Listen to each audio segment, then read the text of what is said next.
All right, folks, back in the Pratt Pack gym after a very long day. The only way to cool down, Arnold Palmer, half tea, half lemonade. There you go, folks. Sheetz Convenience Store, Coons Market. I absolutely love the King. And a great picture at the pro shop at the Beaver Valley Golf Club of the Golden Bear and Arnold, both very young men. Love history, and I love that golf course. And you know, that place has been the home of some great outings. Joe Walton for years, the late great Tito Francona for years, and of course Broadway Joe Namath, who happens to be celebrating his 75th birthday today. You're still the coolest guy on the planet, Mr. Namath. Number 12 in your New York Jets football program. Number 19, Beaver Falls Fighting Tiger. Now, what else? We have golf news to tell you about, and they have played the first round at the Memorial, Dublin, Ohio, Muirfield Village. Abraham Anker and Joaquin Nyman, along with Hideki Matsuyama, are all tied at 7 under. Of course, that's Jack's tournament, big weekend in Ohio, and of course, just weeks away from the U.S. Open. Listen, you know, I think a lot about Beaver County for a number of reasons, and it really kind of starts when I think about being a kid and the connection with Kdka Radio, Pioneer Broadcasting Station of America.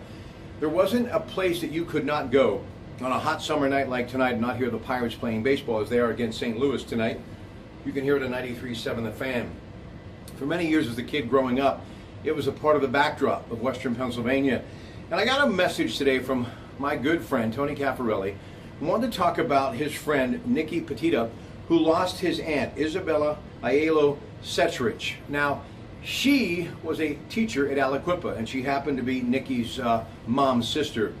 And she was a huge fan of Kdka, and Tony was kind of paragraph by paragraph telling me this story about how everywhere she went, every room, there was Kdka Radio, and she loved her Pirates, and how she was our #1 fan.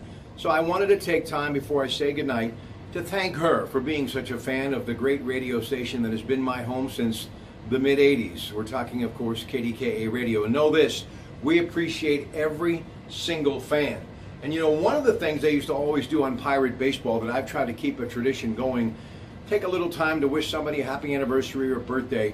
And you know, there was nothing like hearing my name on the radio for the first time back in the late 70s, and it's still nice to be able to do it for someone else. So I thought I'd take a little time and pay her a tribute and say thanks for being there, because you know, many days, long days, morning, noon, and night, I have been on that radio, spending many more days behind the microphone in front of people. That's right, folks. I have spent more time in front of that camera lens or behind that microphone than I have really hanging out with good people. So it's always nice to know, they taught you many years ago, talk to the microphone or look into the camera lens like you're speaking to one person. And it is nice to know that there is that one person, as it was with his aunt and still is today with so many others. So we are grateful. And until we meet again, ladies and gentlemen, have yourself a good night. And remember, you got a friend in your Pratt Pack. Good night.